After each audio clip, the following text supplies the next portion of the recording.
The Truther Girls. Hi everyone, Truther Girl Sonia here. Horrible experience with my son's school. My son who has an autism spectrum disorder. I'm just like in shock right now about how this turned out, and I just wanted to tell you. I just got his report card. And let me tell you, we had a meeting in, what was it, April or March, when he had done his second term. Like, my son's grades have always been very good. He has scored gifted on his IQ test. In grade 3, he was doing like grade 6 math. In grade 4, he was doing grade 7 and 9 science. He was reading at a high school level. My son is very smart, very academically capable. And so in grade 2, like near the end of grade 2, they had moved him into grade 3. And then he did all of grade 4. Everything was fine. Got into grade 5. First semester, his grades were okay. And the second semester, something went horribly wrong. And we had a meeting after that where the principal was telling us that they want to keep him in grade 5 again next year. This was already in March. They were telling me they're going to fail him. How are you going to know if you're going to fail him? You haven't seen all his grades yet, right? Like, how could you know that? But the thing is, they intended to fail him.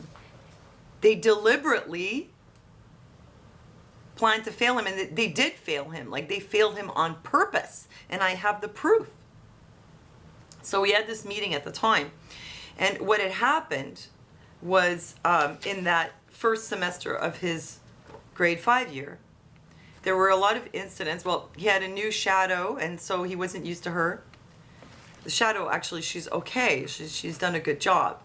But with the transition to the new year, new teachers, new shadow, a lot of different people dealing with him, and my son was having a lot of trouble coping. And the problem was that he tunes out, you know, and he won't do what you said. He won't respond when you talk. Maybe he didn't even hear you. And a bunch of problematic behaviors, being silly, trying to run away from you or whatever. Well, the problem was that the school responded by grabbing him. Like, if they called his name and he didn't respond, they just assume he's just being a jerk, and they would grab him. Or if they told him to do something and he didn't respond, they would just grab him. And they would escalate the situation this way. Like, they did not set him up to be able to cope, first of all. And when he couldn't cope, they would grab him. And my son doesn't react well to being grabbed, and he would fight them off. And then they would put him in restraints. They would put him like with his arms like this, grabbing his hands from behind, and they would kick his knees out. And holding him like this, kicking his knees out, throw him on the floor and hold him down. And my son fought. You know, he kicked one of the teachers in the face. But see, this would have never happened if they weren't grabbing him in the first place. It never happens with me. It only happens when people are basically assaulting him. And I had warned them that a lot of his problems have to do with him not processing what you're saying, or not being able to express himself, or not being able to cope with the situation. And don't treat him like he's just a brat. And don't manhandle him. I warned them not to manhandle him, not to tickle him. They would do that too, you know. If he wasn't behaving right, they get in there, and he would freak out, and they kept doing it. Stupid principal. And if he was coming down the hall and the principal wanted to talk to him or didn't want him to go, he would like put his arms out like that, like to block him. You know, and my son would freak out. And we kept telling him, you can't use, you know, your body to deal with my son. You have to use words. Like we say to him, well, you have to use words, you have to use strategies. They just kept grabbing him. So we had the ASD team come in from the school board, and they wrote this. This was in November. They wrote recommendations. Prioritize building a rapport with Gunnar. Number 1, have a good relationship with him. Being able to read his signs of anxiety. They talked about giving breaks and things, how to help him use breaks to regulate himself. Providing an individualized visual schedule, which they never really did. Forewarn him of changes in his daily schedule, which they also didn't do. A whole bunch of really good tips from the school board. Do not be confrontational when addressing Gunnar's misbehavior. Refrain from giving further instructions to Gunnar when in crisis, because he would be having a meltdown and they'd all be like blah, blah, blah, blah, blah, blah, talking to him. He's not processing any of it. It's just stressing him out. I tried to tell them, they wouldn't listen to me. They wouldn't listen to the school board. They're like, oh, he understands, he understands. No, he doesn't understand. You're just stressing him out. And then when he doesn't respond to what they're telling him to do, all these explanations and instructions, then they start grabbing him. And the next thing, he's on the floor and he comes home with bruises. Avoid physically handling the student. Do not attempt to remove him from the area where he's at unless he is cooperative. If not, remove the other students and give him time and the space to calm down. I mean, like, they had all the information from the day program he was in before and from the school board, and they wouldn't do it. I'm so upset. I'm sorry. I'm so upset. And they said they would flunk him. Now wait. After all this, and they still didn't handle him right. And after his bad first semester, my son worked so hard to catch up. But the school had decided he was going to fail, and they made him fail. And I'll show you what they did. After the way they treated him, my son really hated school. This is why his grades went down. Because he felt like he was being disrespected and assaulted. And he had been doing fine before. Last year he was fine. And the way they treated him, like he just started to hate school, like really hate it. Third semester came along and he decided he was going to give it everything he's got. And okay, here's one problem with his French teacher failed him by 1 point. She gave him a 59, like just enough to fail him. Even though I have all his French tests here, well, I'm going to show them to you, but his grades were good. They were like in the 80s and the 70s. And part of the mark in the class is very subjective. The teacher can just give whatever mark she wants. And I know that she just gave him that just underneath to fail him because the school wanted her to fail him. And she even wrote that his marks do not reflect in any way his academic ability, but his constant absence and his refusal to furnish an effort at the opportune moment and his incapacity to follow directions in class. His absence was because he would walk into class in the morning and as soon as he did the slate thing, like he talked out of turn or whatever, kicked him out. Every day he came in, he said, my French teacher kicks me out of class every day. I don't know what I did. She wouldn't even say, Gunnar, you can't, you're talking out of turn, or Gunnar, it's not the time to whatever he was doing. She didn't even tell him. She just said, get out. So after a while, he was so discouraged, he wouldn't even go to the class, even if she hadn't kicked him out. And if she did go, he'd kick him out. She'd kick him out. And then he wouldn't go back in the afternoon because he's like, what's the point? She's just going to kick me out. And then she docked some marks for not being in the class. That was French. Okay, English, I don't know what happened there because all his spelling tests, I have them, and his grades were very good. And he had 4 book projects that he was supposed to do. He did a really good job. And I don't know how much this was worth, but it was supposed to be worth a lot. And he averaged out to like 79 or 80%. Somehow, she managed to flunk him. She gave him a 56. And like his grades in all 3 components are in the 50s. How is this possible? How? And it's just under the 60. Okay, now math is the worst. Let me show you this. First math test, he got a 46. Okay, that's not a pass, fine. Second math test. They tried to get him to do it at school. And he couldn't work there. He was whatever, he couldn't cope. He didn't do it. He only answered the very, very top. He just answered a couple of questions. And they said, would you like to do the test at home? And they've done this before. Sent it home. He did it with mom. And they gave him a mark for it. So he said, yeah. So what they did was they sent the test home.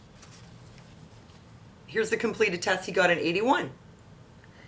But then the strange thing is, they then took the test that they tried to get him do at school. It's the same one as this one, which he did it at home. And this is, this is the test, the original, which he did not complete, which was sent home, completed at home. They took the grade from the not completed test, the empty test. See this? He didn't do it, but he did do it. He did it with me.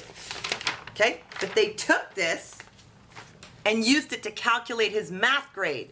because he should have had like a 63 or something between the two tests.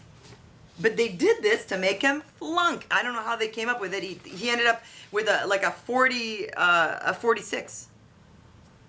And the last semester, when he didn't even complete the 2 tests, he got 40%. For what? I don't know, classwork, something he did in class?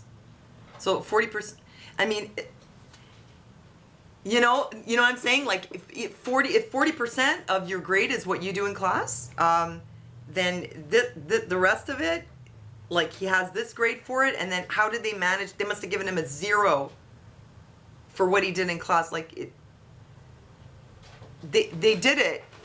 They did it to intentionally flunk him, because these grades should account for something. I mean, they clearly, like, they used this to lower his grade.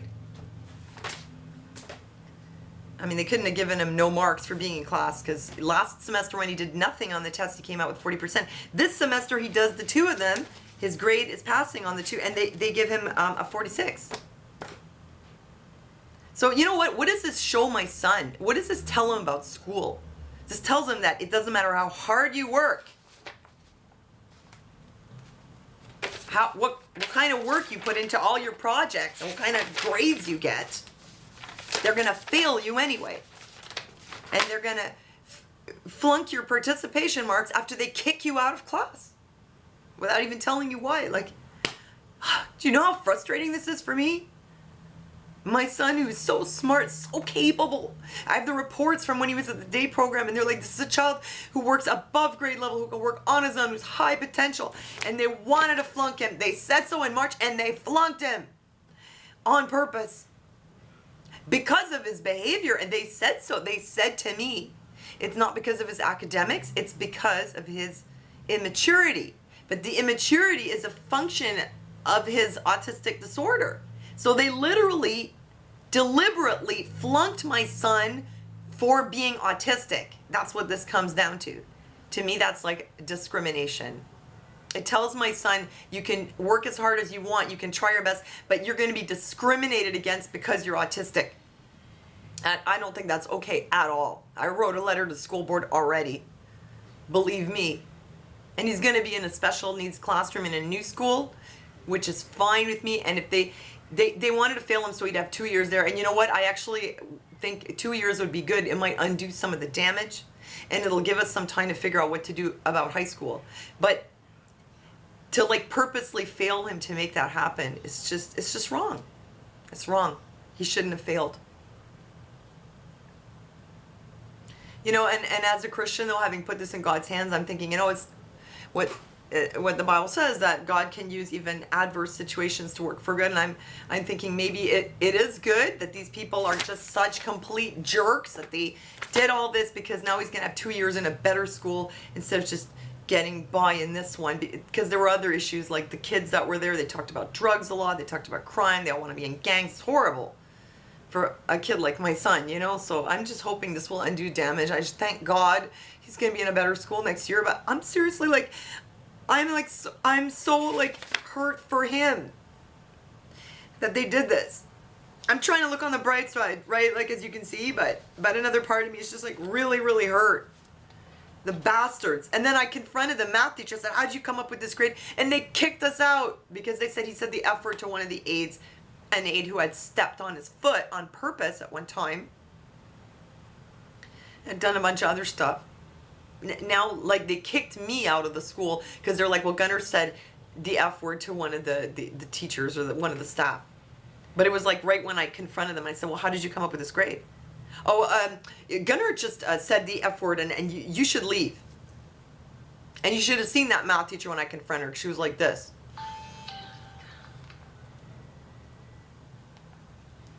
Her eyes were like this.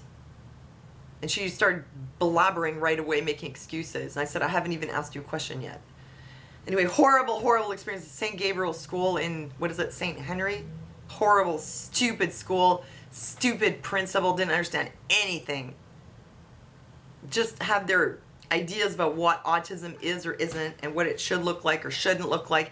And if my son didn't look the way they thought, they couldn't understand that he was autistic. Anyway, I'll give you an update about how it goes at the next school, and thank you for praying for my son. Please pray that he'll do well at camp and he won't get sent home, and that he'll get good help and have a good experience. And please pray that it'll go better at the next school. Thanks, you guys. I'll see you next time.